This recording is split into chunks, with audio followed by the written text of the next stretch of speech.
Jadi kita sedang mengidentifikasi pekerjaan-pekerjaan prioritas berdasarkan arahan Bapak Presiden. Beliau kan suka menyampaikan pekerjaan ini harus ada skala prioritas. Kalau enggak dikerjakan semuanya, enggak berhasil semuanya. Nah, oleh karena itu maka reformasi birokrasi ini mesti kita kuatkan lagi bahwa ini bukan hanya soal tumpukan administrasi laporan. Nah, ini kan sepertinya reformasi birokrasi itu sesuatu yang terpisah dengan pembangunan. Padahal RB itu sesuatu yang harus bisa dirasakan. Oh, pelayannya sudah lebih bagus. Nah, oleh karena itu maka kita sedang diskusi hari ini, hari pertama, rumuskan terkait dengan reformasi birokrasi berdasarkan prioritas dan tematik. Setidaknya ada 3 prioritas. Satu adalah berarti ada 3 prioritas dalam fokus Kementerian Pan-RB ini dalam 2 tahun terakhir ini, Pak. Ya, ini tentu kementerian ini bertugas untuk menjabarkan arahan Bapak Presiden. Kan beliau selama ini menyampaikan program, bukan urusan. Nah, kalau program berarti butuh integrasi, butuh kolektivitas untuk menyelesaikan masalah. Kalau berdasarkan urusan nanti sektoral. Nah, kemiskinan ini harapan Bapak Presiden adalah ini menjadi program prioritas beliau ya. Maka semua lini program RB kita salah satunya kita arahkan bagaimana mengurangi kemiskinan, mengurangi stunting dan lain-lain. Sederhana saja misalnya, kalau semua guru, semua ASN, satu orang mengampu satu orang yang stunting misalnya, ini selesai kira-kira. Dan yang berikutnya adalah yang sederhana yang kemarin terlupa tidak saya sampaikan di istana. Sebenarnya sederhana saja, tugas Menpan RB ini sesuai dengan Bapak Presiden mendorong daerah dan kita semua untuk memastikan bahwa setiap ASN yang datang ke kantor itu tahu apa yang akan dia kerjakan, siapa mengerjakan apa, targetnya. Ini masalahnya ada sebagian orang datang ke kantor nggak ngerti apa yang mau dikerjain, targetnya apa. Nah, tugas kita sekarang untuk mendorong untuk semua pihak untuk mendorong agar ASN kita tahu siapa mengerjakan apa dan targetnya. Agenda selanjutnya apa Pak Menteri? Habis ini kami akan rapat di istana. PAN 2022 ini terkait dengan rekrutmen PPPK JF Guru ini mempertimbangkan bagaimana kita bisa memenuhi jumlah guru dengan kualitas yang lebih baik, dengan sebaran yang lebih baik, dan dengan memberikan kesempatan yang lebih baik kepada tenaga honorer yang sudah bekerja lebih dari 3 tahun di sekolahnya. Ya, karena itu perlu ada breakthrough yang kita lakukan. Dan breakthrough yang kita lakukan ini antara lain kita tuangkan dalam kebijakan umum. Awalnya kebijakan umum pengadaan ASN 2022 yang sudah disampaikan melalui surat edaran Menpan RB. Pertama, kita nggak tahu sebetulnya jumlah pasti kebutuhan ASN ini ke depan seperti apa. Karena digitalisasi, SPBE, dan lain-lain, dan tenaga pelaksana kita yang jumlahnya porsinya 38% tadi. Karena itu 2022 ini kita fokus dulu merekrut PPPK sambil kita data ulang kebutuhan PNS kita akan seperti apa ke depannya. Dan PPPK pun fokus kita yang utama adalah pelayanan dasar, yakni guru dan tenaga kesehatan. Jadi memang arah kebijakan umum pengadaan ASN kita 2022 ini kita persempit dulu, kita fokus PPPK karena PNS kita sedang kita kaji betul kebutuhan ke depannya seperti apa. Jangan sampai kita rekrut berlebihan pada saat digitalisasi, SPBE diterapkan, kemudian kita kelebihan orang, dan kemudian kita terpaksa harus melakukan PHK. Tentu itu tidak ingin kita harapkan begitu. Nah, kemudian kebijakan juga harus lebih berpihak kepada THK 2 yang memang sudah dimandatkan sejak lama untuk diselesaikan. Jadi ini fokus kita, dan karena itu kita ingin kawan-kawan Pemda berani mengusulkan formasi khususnya guru dan tenaga kesehatan sesuai dengan kebutuhan yang direkomendasikan oleh Kemendikbudristek dan nanti oleh Kemenkes untuk tenaga kesehatannya, dan kami tentu juga ingin memastikan dukungan dari Kementerian Keuangan terkait dengan anggarannya. Jadi anggaran nanti kita yang akan usulkan, kita akan perjuangkan, tapi kawan-kawan fokus dulu ke pemenuhan kebutuhannya. Karena guru adalah pelayanan dasar dan kita masih butuh untuk meningkatkan SDM kita menuju Indonesia maju seperti yang dicita-citakan. Nah, karena itu mekanisme baru rekrutmen PPPK guru tahun ini Formasi tetap diusulkan oleh Pemda, tetapi berdasarkan rekomendasi dari Kemdikbudristek, karena helikopter view-nya ada di Kemdikbud, nanti Pak Iwan akan cerita kebutuhannya seperti apa. Kemudian berdasarkan itu, kami akan berkonsultasi dengan Kementerian Keuangan untuk menetapkan kebutuhannya. Dan begitu kebutuhannya ditetapkan, kita akan melakukan seleksi tidak seperti kemarin, tetapi berdasarkan prioritas. Dan prioritas pertama tentu saja yang sudah lulus ambang batas tahun lalu, tetapi kalah bersaing ya untuk mendapatkan formasi. Tahun ini akan kita berikan kesempatan pertama untuk mendapatkan formasi. Kemudian berikutnya adalah THK 2, akan kita berikan juga kesempatan untuk mendapatkan prioritas terlebih dahulu. Sehingga dengan demikian, Peraturan Menteri Pan-RB 20 tahun 2022 ini secara garis besar memberikan kesempatan ya. Kalau dulu kesempatannya diberikan kepada THK 2, non-ASN, dan lain-lain, tetapi proses seleksinya itu tidak berdasarkan prioritas yang bisa mengafirmasi lebih banyak kawan-kawan THK 2. Jadi tahun ini yang tahun lalu sudah lulus ambang batas, itu kita berikan prioritas untuk mendapatkan formasi. Kemudian THK 2 kita berikan prioritas untuk mendapatkan formasi. Kemudian guru non-ASN yang terdaftar di Dapodik, kerja minimal 3 tahun kita berikan prioritas. Baru kemudian kita buka untuk pelamar umum, diawali oleh lulusan PPG yang juga Pak Iwan nanti punya rencana untuk memperbaiki kualitasnya dari waktu ke waktu, dan kemudian baru pelamar terdaftar. Nah, saya kira ini arahnya. Pertama, kita ingin bukan hanya memenuhi kuantitas yang memang shortage saat ini, kita ingin kualitasnya juga tidak secara nasional turun karena passing grade-nya kita turunkan secara nasional, tetapi kita coba memilah-milah yang prioritas untuk diangkat karena memang sudah bekerja, sudah lulus passing grade dan lain-lain. Ini kita berikan afirmasi untuk mendapatkan formasi terlebih dahulu. Dan kemudian untuk pelamar umum, ya passing grade-nya nggak usah diturunin. Ya, kalau perlu kita naikin agar kualitas guru kita bisa lebih baik. Saya kira itu sedikit pengantar saya. Nanti detailnya akan diceritakan oleh Pak Aba dan Pak Iwan. Dan nanti kita tentu akan juga mendapat dukungan dari Kemdagri dan Kemenku untuk memberikan confidence kepada teman-teman di daerah dalam mengusulkan formasi agar kita betul-betul bisa menyelesaikan tadi kuantitas guru kita yang memang kurang, kualitasnya perlu kita perbaiki, sebarannya di daerah-daerah 3T khususnya itu perlu kita perhatikan, dan kalau bisa ini juga membantu menyelesaikan masalah honorer yang sudah cukup lama berlarut-larut, yang deadline-nya ditetapkan by regulation sampai dengan November 2023. Saya kira itu sebagai pengantar saya. Terima kasih. Mohon maaf jika ada yang keliru dan jika ada hal-hal yang kurang pada tempatnya. Selamat berdiskusi. Mudah-mudahan nanti Pak Aba juga akan menyiapkan help desk sehingga kawan-kawan bisa bertanya setiap saat terkait dengan masalah-masalah rekrutmen 2022 ini. Terima kasih. Saya kembalikan. Billahi taufik wa hidayah. Wassalamualaikum warahmatullahi wabarakatuh. Waalaikumsalam warahmatullahi wabarakatuh.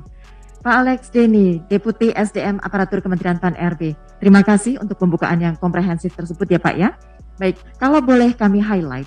Jadi Bapak Ibu hadirin sekalian, kami memahami bahwa Bapak Ibu sangat menantikan momen ini karena pastinya banyak hal yang tadi seperti dijelaskan oleh Pak Alex menjadi pertanyaan Bapak Ibu. Karena kami coba cek tadi di chat YouTube, memang banyak sekali teman-teman dari Flores, dari Riau, banyak sekali menanyakan hal-hal teknis yang sedikit tadi sudah disampaikan oleh Pak Denny. Jadi memang arah pengadaan kebijakan, arah pengadaan nasional untuk tahun 2022, kita akan fokuskan untuk pengadaan P3K dan memang salah satunya di sektor pelayanan dasar yaitu untuk pengadaan tenaga guru. Maka kita tidak akan berlama-lama. Secara detailnya nanti akan dibahas oleh para pemateri dan untuk pemaparan ini akan dipandu oleh moderator kita, Bapak Aba Subagia, yang merupakan Asisten Deputi Perancangan Jabatan, Perencanaan, dan Pengadaan SDMA Kementerian Pan-RB.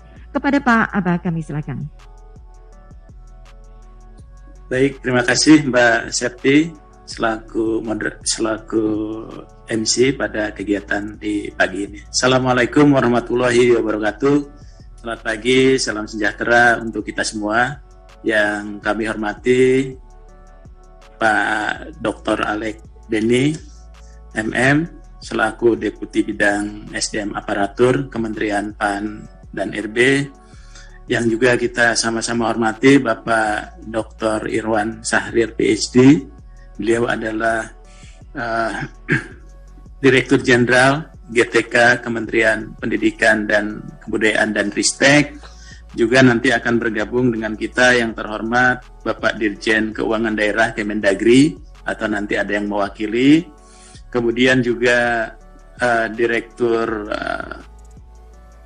Keuangan di Kementerian Keuangan, ya, nanti juga akan ada yang mewakili. Dan yang terakhir nanti mudah-mudahan bisa bergabung juga Bapak Dr. Suharmen, Deputi Inka Badan Kepegawaian Negara.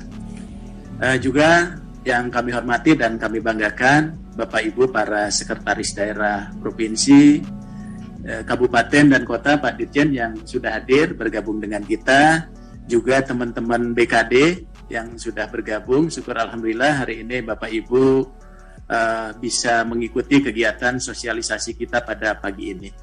Dan saya kira sosialisasi kita pada pagi ini cukup strategis karena ini adalah kebijakan yang bersifat nasional, khususnya untuk pengadaan PTPK Jabatan Fungsional Guru.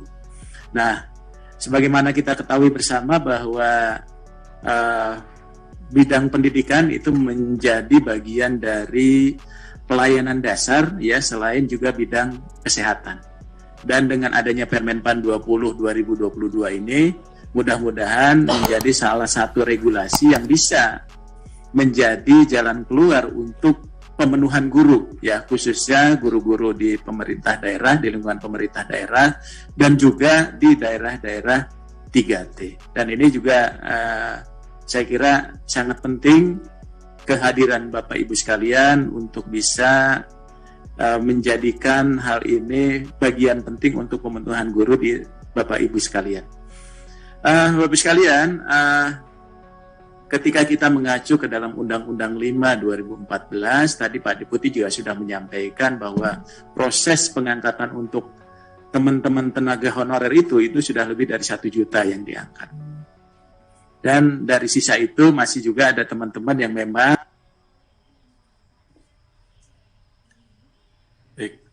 Bismillahirrahmanirrahim. Assalamualaikum warahmatullahi wabarakatuh. Selamat pagi, salam sejahtera buat kita semua. Shalom, Om Swastiastu, Namo Buddhaya, salam kebajikan. Yang saya hormati Pak Deputi SDM Aparatur Kemenpan RB, Pak Dr. Alex Deni, Dirjen Keuangan Daerah.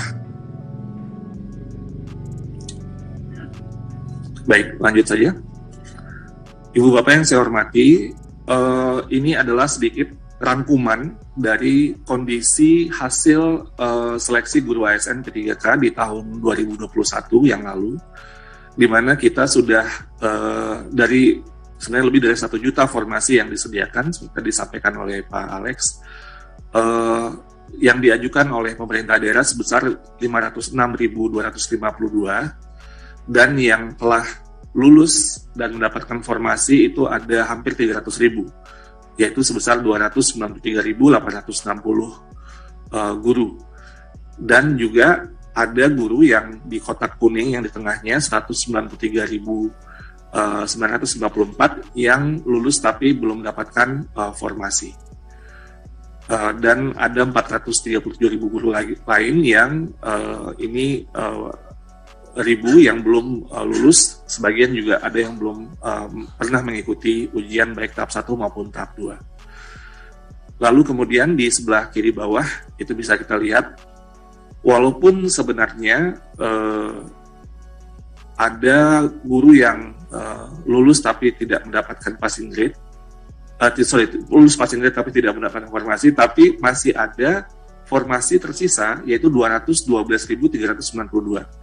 Jadi ini yang tadi Pak Deputi, Pak Alex sampaikan bahwa kita juga perlu memperhatikan secara keseluruhan bagaimana penyelesaian guru ASN P3K ini bisa selesai, karena sebenarnya secara nasional kita memiliki daya kapasitas yang bisa untuk menampung semua dari guru yang jika mereka lulus seleksi untuk mendapatkan formasi. Nah, ini yang menjadi puzzle atau tantangan kita bersama. Mudah-mudahan di tahun ini kita bisa menyelesaikan dengan lebih baik lagi, terutama tadi yang sudah disampaikan oleh Pak Aba, dengan berbagai pertimbangan terutama untuk penyelesaian tenaga honorer yang sudah ditetapkan 2023 bulan November sudah harus selesai. Lanjut. Nah, Ibu Bapak yang saya hormati, kami sering di Kemendikbudristek itu menerima pertanyaan-pertanyaan terkait dengan bagaimana formasi yang sudah diajukan 2021, apakah itu hangus gitu ya, apakah itu hilang? Jawabannya di sini kami sekali lagi menegaskan tidak. Artinya formasi yang masih tersisa sebesar 212.000 sekian tadi yang sudah saya sampaikan di slide sebelumnya, itu tetap akan menjadi formasi yang diperebutkan di tahun 2022 ini. Nah, sehingga jumlah formasi 2022 adalah penjumlahan dari sisa formasi tahun 2021 dan formasi yang diusulkan pemerintah daerah di tahun 2022. Saat ini total formasi yang sudah diajukan oleh pemerintah daerah, termasuk di sini guru agama, itu sebesar 343.631. Dan di sini saya juga ingin menyampaikan bahwa total kebutuhan formasi kita untuk tahun 2022 ini menggabungkan dengan 2021 itu sebesar 970.410 formasi termasuk dengan guru agama. Artinya formasi yang baru diajukan sejauh ini hanya sekitar 35% Ibu Bapak dari total kebutuhan formasi. Dan nanti mungkin dari Kementerian Keuangan juga bisa menjelaskan bahwa formasi tersebut sudah ada anggaran yang ditransfer untuk penggajian asumsi mereka sudah lulus di tahun ini mulai dari bulan Oktober dan seterusnya. Sehingga sebenarnya kunci dari penyelesaian ASN P3K guru ini yang utama tentunya adalah adanya formasi yang diajukan oleh pemerintah daerah. Jadi ini menjadi sekali lagi menjadi kunci untuk penyelesaian guru ASN P3K. Dan kita bisa melihat bahwa masih ada 65% lagi formasi yang perlu untuk diajukan supaya kita bisa memenuhi kebutuhan guru di seluruh Indonesia dan juga sehingga anak-anak murid kita juga bisa mendapatkan layanan yang bagian dari layanan dasar secara baik. Jadi ini sebenarnya bukan saja pemenuhan secara kepegawaian, tapi juga layanan yang kita berikan terutama untuk mendukung pendidikan yang bisa dijangkau oleh semua lapisan masyarakat dan anak-anak kita sehingga kedepannya SDM kita bisa berkembang dengan lebih baik.